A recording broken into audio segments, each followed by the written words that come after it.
Yes, pharmacognosy क्या होता है?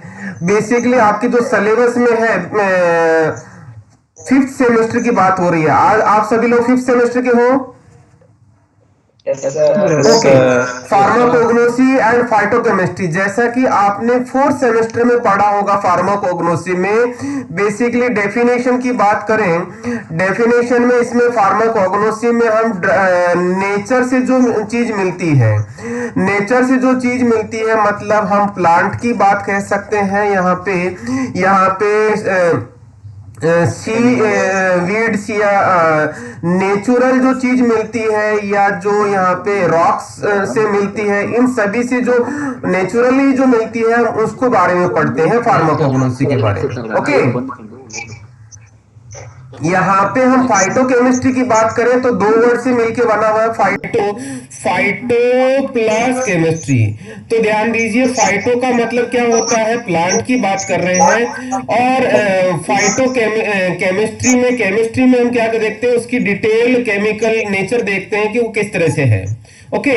तो पहला आपकी जो यूनिट है, हम इसको पहले सब्जेक्ट को पढ़ेंगे, सब्जेक्ट को देखते हैं कि सब्जेक्ट में होता क्या है बेसिकली। ओके। सब्जेक्ट में जैसे कि पहला यूनिट में पहला चैप्टर है, पहला चैप्टर क्या है आपका, metabolic pathways in higher plants and their determination. Metabolic pathway, जैसा कि आपने पढ़ा होगा, मेटाबॉलिज्म का मतलब क्या होता है? मेटाबॉलिज्म का मतलब होता है कि जैसा कि कहेंगे अपन, आपने ग्लाइकोलाइसिस पढ़ा होगा, क्रेब्स साइकिल पढ़ा होगा। ये ग्लाइकोलाइसिस और क्रेब्स साइकिल आपने बहुत इनिशियली पढ़ा था। ओके। अब अपन यहाँ पे अपन प्लांट्स में आगे नेक्स्ट स्टेज पे दूसरे पाथवे चलते हैं, जो जिनसे सेकेंडरी मेटाबोलाइट्स बनते हैं। प्राइमरी मेटाबोलाइट्स जो आपका क्रेब्स साइकिल में जो कंपाउंड्स बनते थे वो प्राइमरी मेटाबोलाइट्स थे। अब उन प्राइमरी मेटाबोलाइट से नेक्स्ट लेवल पे जो कंपाउंड बनते हैं उनको अपन सेकेंडरी मेटाबोलाइट्स बनते हैं। और वो सेकेंडरी मेटाबोलाइट्स क्या होते हैं, जनरली यदि आपको पता हो तो अपन ये बात करें कि जैसे प्लांट से जो भी चीज मिलती है हमें, 99% हमारे क्या होता है, सेकेंडरी मेटाबोलाइट्स होते हैं। ओके। तो हमारा जो पहले यहाँ पे जो टॉपिक है, ब्रीफ बेसिक मेटाबॉलिक पाथवे रहेगा, जिसमें formation of different secondary metabolites रहेगा, जिसमें तीन पाथवे रहते हैं, shikimic acid pathway, acetate pathway and amino acid pathway. ये हमारे तीन पाथवे रहते हैं। इन तीनों पाथवे को हम डिटेल में पढ़ेंगे। ओके। ध्यान रहे, जैसा कि मेडिसिनल केमिस्ट्री में हमारे पास बात करते हैं मेडिसिनल केमिस्ट्री की, मेडिसिनल केमिस्ट्री में जैसा कि आपको पता है कि वहां पे हम स्ट्रक्चर पढ़ते हैं। तो यहाँ पे सिमिलरली फाइटोकेमिस्ट्री की बात करेंगे तो फाइटोकेमिस्ट्री में भी वही यही चीज आपको डिटेल पढ़नी है, किस तरीके से यहाँ पे जो फाइटो कॉन्स्टिट्यूएंट्स हैं, फाइटो कॉन्स्टिट्यूएंट्स है, उन कॉन्स्टिट्यूएंट्स की डिटेल चीज पढ़नी पड़ेगी अपन को। ओके। तो ये कैसे बनते हैं, उसका पाथवे है, बायोलॉजिकली कैसे बनते हैं। जैसे मेडिसिनल केमिस्ट्री में हम सिंथेसिस पढ़ते हैं, यहाँ हमें बायोसिंथेसिस पढ़ने हैं। जैसे डिफरेंट डिफरेंट रिएक्शन केमिस्ट्री में होती है, यहाँ पे बायोलॉजिकली सिक्मिक एसिड पाथवे में कैसे होती है, एसीटेट पाथवे में कैसे होती है, और एमिनो एसिड पाथवे में कैसे होती है। अब इसी का दूसरा पार्ट है, कैसा दूसरा पार्ट देखिएगा, दूसरा पार्ट ये है, study of utilization of radioactive isotope in investigation of biogenetic study. अब ध्यान दीजिए, जैसा कि हम प्लांट्स में हमें कैसे पता लगा कि ये पाथवे कैसे चलता है, तो हमें क्या करते हैं, रेडियो आइसोटोप्स को यूज करते हैं। रेडियो आइसोटोप को यूज करते टाइम हम उनको कैसे यूटिलाइज करते हैं और उसका जो पाथवे हम कैसे डिसाइड करते हैं, उस चीज पे डिपेंड करता है ये स्टडी। तो इसके बारे में हम डिटेल पढ़ेंगे, कौन सा हम रेडियो आइसोटोप यूज करते हैं और उसको किस तरीके से यूज करते हैं डिफरेंट जेनेटिक स्टडीज में। ओके। ये तो हमारा एक पहला यूनिट हो गया जिसमें 2 चैप्टर रहेंगे। क्लियर। फिर उसके बाद में दूसरा यूनिट रहता है। दूसरा यूनिट में देखिएगा आप, यूनिट सेकंड में general introduction, composition, chemistry, chemical classes, bio sources, therapeutic uses and commercial application of following secondary metabolites. ध्यान देना, जैसा कि सेकेंडरी मेटाबोलाइट्स मतलब इन हेडिंग्स के अंदर हमें चीजें पढ़नी है। पहला जनरल इंट्रोडक्शन हो गया, दूसरा कंपोजिशन हो गया, तीसरा उसकी केमिस्ट्री हो गई, चौथा उसकी केमिकल क्लास कौन सी है वो पढ़ना है, पांचवा उसका बायोलॉजिकल सोर्स क्या है वो पढ़ना है, छठा उसका यूज क्या है ये चीज पढ़नी है, और सातवां उसका कॉमर्शियल एप्लीकेशन मतलब उसका यूज क्या है ये चीज पढ़ना है। तो आप लोगों ने जैसा कि एल्केलॉइड्स पढ़ा होगा, एल्केलॉइड्स को क्या होता है, उसका डिफरेंट क्लासिफिकेशन, ये चीज आप पढ़ चुके होंगे। यहाँ पे ब्रीफ में हम दोबारा पढ़ेंगे। सिमिलरली विनका क्या होता है, राउल्फिया क्या होता है, बेलोडोना क्या होता है, और कॉपियम क्या होता है, किस रेस्पेक्ट में पढ़ना है, ये ऊपर वाले 7 पॉइंट्स के रेस्पेक्ट में पढ़ना है, इनको डिटेल में पढ़ेंगे। मैं आप लोगों को एक चीज और बता दूं, यहाँ पे सभी को आवाज आ रही है क्या?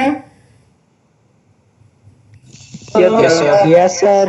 ओके, मैं यहाँ पे आप लोगों को एक चीज बता दूं, मेरा एक YouTube चैनल है, तो आप लोग उस YouTube चैनल को सब्सक्राइब कर सकते हैं और उसमें देख सकते हैं विनकाप पे रिलेटेड, राउल्फिया से रिलेटेड, ओपीएम से रिलेटेड मैंने पहले से ही वीडियो लेक्चर डाले हुए हैं, आप उनको देख सकते हैं। उन पे क्वेश्चंस किस तरह के हैं, ऑब्जेक्टिव टाइप के क्वेश्चंस जो जीपेट और इस तरह के क्वेश्चंस बनते हैं, जो आप लोग आफ्टर बी फार्म जीपेट की तैयारी करेंगे, आफ्टर बी फार्म फार्मासिस्ट की तैयारी करेंगे, इन सभी के बारे में आपको डिटेल बताया हुआ है। यूट्यूब पे आपको एक चैनल दिखेगा, कौन सा चैनल है वो है, आप YouTube पे डालेंगे हैशटैग पवन बासनीवाल। क्या डालेंगे? हैशटैग पवन बासनीवाल, BASNIWAL। तो आपको चैनल दिख जाएगा, उस चैनल को आप सब्सक्राइब कर लेना, बेल आइकन का जो आइकन होता है उसको इनेबल कर लेना, और उसके बाद में जो जो वीडियो देखना है, डिफरेंट प्लेलिस्ट दे रखी है, उस प्लेलिस्ट को आप क्लिक करना। आपको वहां पे फार्माकोग्नोसी के मल्टीपल चॉइस क्वेश्चंस की एक प्लेलिस्ट मिलेगी, उसको क्लिक करेंगे तो सारे के सारे वीडियो निकल के आ जाएंगे और आप उन वीडियोस को देख सकते हैं। ओके, तो यहाँ पे फार्माकोग्नोसी के मैंने बता दिया, दूसरे भी है यहाँ पे, मेडिसिनल केमिस्ट्री के भी है, दूसरे डिफरेंट सब्जेक्ट्स के आपको मिल जाएंगे। ओके, फिर आता है दूसरी कैटेगरी, फिनाइल प्रोपेनॉइड्स एंड फ्लैविनॉइड्स।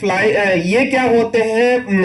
फ्लैविनॉइड्स या आइसोप्रीन यूनिट से बने होते हैं। ये आइसोप्रीन यूनिट से कैसे बनते हैं, किस तरह से इनका केमिस्ट्री होता है, जिनमें लिग्नेंस, टी और रूटा ये क्या होते हैं, इनके बारे में हम डिटेल में पढ़ने वाले हैं। फिर थर्ड आता है पॉइंट यहाँ पे, स्टीरॉइड्स, कार्डियक ग्लाइकोसाइड्स, ट्राइटर्पिनॉइड्स, जिसका ये स्टीरॉइड क्या होता है, स्टीरॉइड मतलब हम यहाँ पे किस चीज को पढ़ने वाले हैं, ऐसे कंपाउंड, ऐसी ड्रग्स जिनमें स्टीरॉयडल न्यूक्लियस होगा, स्टीरॉयडल स्ट्रक्चर होगी, स्टीरॉयडल स्ट्रक्चर क्या होगी, और उससे रिलेटेड जो नेचर में कौन कौन से प्रोडक्ट मिलते हैं, liquorice, Dioscorea and digitalis. Okay, cardiac glycoside कौन से होते हैं, जो डिजिटालिस पे भी एक स्पेशल वीडियो बनाया हुआ है, इस पे भी आप देख सकते हैं, आप YouTube पे सर्च करके अपने चैनल पे। क्लियर? फिर उसके बाद में ध्यान देना, यहीं पे नेक्स्ट आता है, next category fourth, volatile oils. Volatile oils में मेंथा है, क्लोव है, सिनामन है, फेनल है, कोरिएंडर है। अगेन मैं एक चीज कहूंगा, क्लोव पे पहले से वीडियो बना रखा है अपन ने YouTube पे, आप वो देखेंगे। हालांकि मैं आपको ये क्लोव के बारे में यहाँ पे डिटेल में दोबारा पढ़ाऊंगा। यहाँ पे जो यहाँ पे 7 पॉइंट्स ऊपर दे रखे हैं, इन सभी 7 पॉइंट्स को कवर करते हुए। ओके, तो यहाँ पे ध्यान देना, सिनामन, फेनल, इन सभी को भी। वोलेटाइल ऑयल किसको बोलते हैं, आपको शायद पता होगा, वोलेटाइल ऑयल किसको बोलते हैं, जो रूम टेम्परेचर पे वोलेटाइल नेचर के होते हैं, उनको हम वोलेटाइल ऑयल बोलते हैं। ये किसके डेरिवेटिव या केमिकल क्लास, जनरली ये टर्पीन्स होते हैं, जिनको अपन बात करते हैं। क्लियर? फिर आता है नेक्स्ट टेनिन्स। टेनिन्स में ये आता है एग्जांपल कटेचू। टेनिन्स का बेसिकली नेचर कैसा होता है, ये एस्ट्रीजिएंट नेचर का होता है। एस्ट्रीजिएंट नेचर क्या होती है? एस्ट्रीजिएंट का नेचर का होता है जो प्रोटीन को प्रेसिपिटेट करता है। प्रोटीन को जो प्रेसिपिटेट करता है उसको हम क्या करते हैं, एस्ट्रिजेंट बोलते हैं। और यहाँ पे कटेचू, यदि आप राजस्थान से बिलोंग करते हैं तो आपको पता होगा कटेचू का मतलब बबूल होता है और टेरोकार्पस एक अलग होता है कटेचू की। यदि हम डंठल को या उससे या उसकी लकड़ी को हम यदि दांत से चबाएंगे तो अलग सा टेस्ट आता है, दैट इज द कटेचू। और वो किस वजह से आता है, वो एस्ट्रिजेंट नेचर की वजह से आता है। ओके, फिर आता है नेक्स्ट कौन सा, रेजिन्स। रेजिन्स बेसिकली क्या होते हैं, अगेन सेकेंडरी मेटाबोलाइट्स होते हैं जिसमें benzoin, Google, ginger, एसाफोइडिटा, Mayar and कोलाफोनी। ध्यान देना, एसाफोइडिटा का नाम यदि आप यहाँ पे रेजिन से समझ में आना, एसाफोइडिटा का मतलब यहाँ पे हींग आता है। हींग आता है, हींग का नेचर कैसा होता है, ये अनऑर्गेनाइज्ड ड्रग होता है। अनऑर्गेनाइज्ड का मतलब कोई टिश्यू फॉर्म में नहीं होता, ये सिंपल सा जो प्लांट होता है उस प्लांट से क्या होता है, उस प्लांट से क्या होता है कि आपको पता होगा कि उससे एग्जीड्यूट के फॉर्म में निकल के आता है। ये सारे के सारे रेजिन्स होते हैं जिनसे जो प्लांट से जनरली मिलते हैं। क्लियर। फिर आता है ग्लाइकोसाइड्स। ग्लाइकोसाइड क्या होता है आप लोगों को पता होगा। ग्लाइकोसाइड का मतलब ये होता है, ग्लाइकोसाइड मतलब ग्लाइकोसाइड का मतलब ये होता है ग्लाइकोन plus aglycone. ग्लाइकोन plus aglycone. Aglycone क्या होता है और ग्लाइकोन क्या होता है, यहां पे ध्यान देना।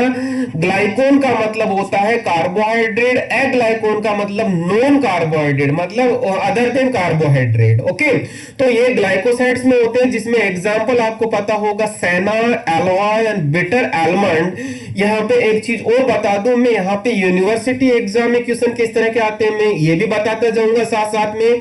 यहाँ पे जीपेट, ड्रग इंस्पेक्टर में या ड्रग कंट्रोल ऑफिसर या फार्मासिस्ट एग्जाम में या डिफरेंट डिफरेंट फार्मासिस्ट एग्जाम में किस किस तरह के क्वेश्चंस बनते हैं हर टॉपिक वाइज, तो मैं वो भी डिस्कस करता जाऊंगा, तो आप लोग वो भी ध्यान से ध्यान देना। नेक्स्ट आता है आयरिडॉइड्स। आयरिडॉइड्स अदर टर्पिनॉइड्स। ये आयरिडॉइड्स क्या होते हैं, बेसिकली टाइप्स ऑफ टर्पीन्स होते हैं। टर्पीन्स क्या होते हैं, आइसोप्रीन यूनिट से बने होते हैं जिसमें जेंटाइन, आर्टेमिसिया, टैक्सस एंड कैरोटिनॉइड्स होते हैं। ये तो इनका ध्यान देना, ये भी टर्पीन्स का ही टाइप है। तो इनमें कौन कौन सी क्या रहता है, इनका केमिस्ट्री क्या रहता है, इनका केमिकल क्लास क्या रहता है, इसमें इनके यूजेस क्या होते हैं, ये सारी चीज अपन डिटेल में पढ़ने वाले हैं। तो इस तरह से हमारा सेकंड यूनिट कंप्लीट रहेगा। क्लियर। फिर उसके बाद में अपन आगे बात करेंगे तो कौन सा देखेगा, यूनिट थर्ड यूनिट क्या है, basically again isolation, identification and analysis of phyto constituents.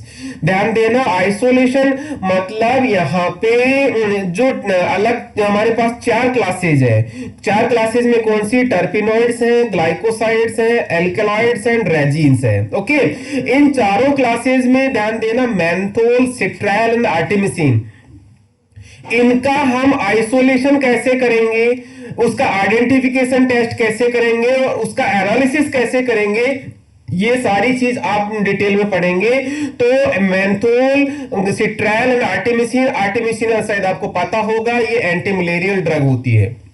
Okay, फिर आता है ग्लाइसाइडिक एसिड एंड रूटीन, जो ग्लाइकोसाइड का एग्जांपल होता है। सिमिलरली एट्रोपिन, जो एल्कलॉइड का एग्जांपल होता है, एट्रोपिन, क्यूनिन, रासरपिन एंड कैफीन।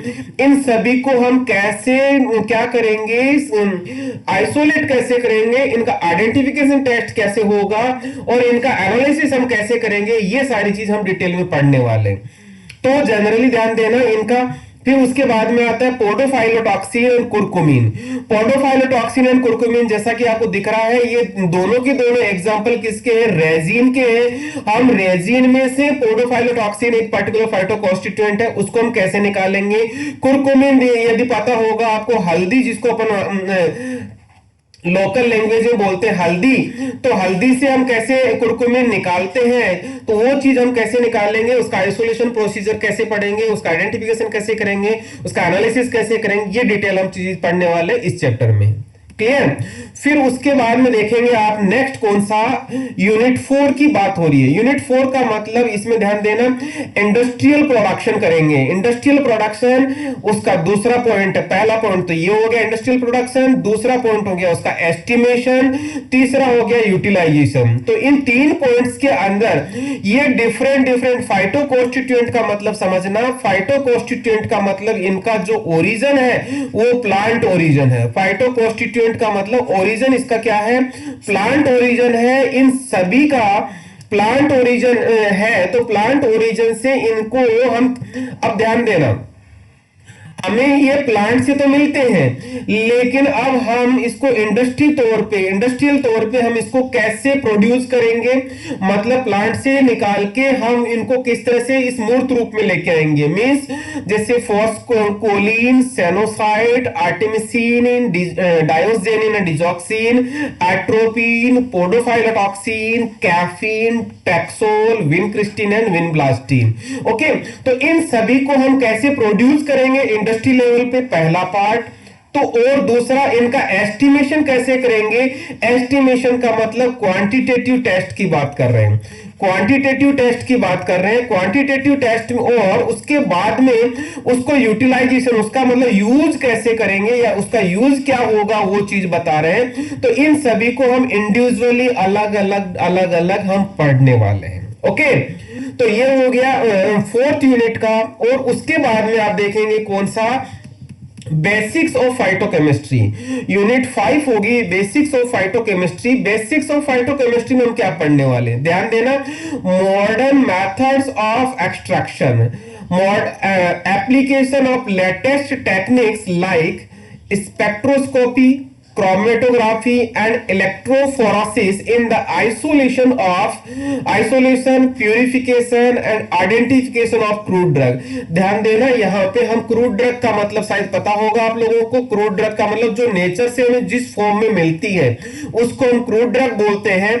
और उस क्रूड ड्रग्स को आइडेंटिफाई कैसे करेंगे, उसको प्यूरिफाई कैसे करेंगे, उसको आइसोलेट कैसे करेंगे, इन चीजों में ध्यान देने वाली बात यह है कि ये जो टेक्निक्स है, स्पेक्ट्रोस्कोपी, क्रोमेटोग्राफी एंड इलेक्ट्रोफोरोसिस, इनका यूज हम इन चीजों में कैसे करेंगे, और उसका हम कैसे एक्सट्रैक्शन में उसको कैसे करेंगे, उसको आइसोलेशन में कैसे करेंगे, उसको प्यूरिफाई करने में कैसे करेंगे, उसको आइडेंटिफाई करने में हम कैसे करेंगे, इन सभी की हम डिटेल पढ़ने वाले हैं। मेन हमारे पास क्या होगी, स्पेक्ट्रोस्कोपी पहला पार्ट, दूसरा पार्ट हो गया क्रोमेटोग्राफी, तीसरा हो गया पार्ट हमारा इलेक्ट्रोफोरोसिस। ओके, तो इस तरह से हमारा 5 यूनिट के बारे में मैंने बता दिया कि हम क्या क्या पढ़ने वाले हैं। शायद आपको थोड़ा सा आइडिया मिला होगा कि हम फार्माकोग्नोसी में क्या पढ़ने वाले, फाइटोकेमिस्ट्री में क्या पढ़ने वाले हैं। ये हमने डिस्कस किया, किस चीज का, ये डिस्कस किया कि हमने कौन सा फार्माकोग्नोसी एंड फाइटोकेमिस्ट्री, जिसका आपके जो सिलेबस का जो कोड है BP 502T। Okay, hello, Yes, sir.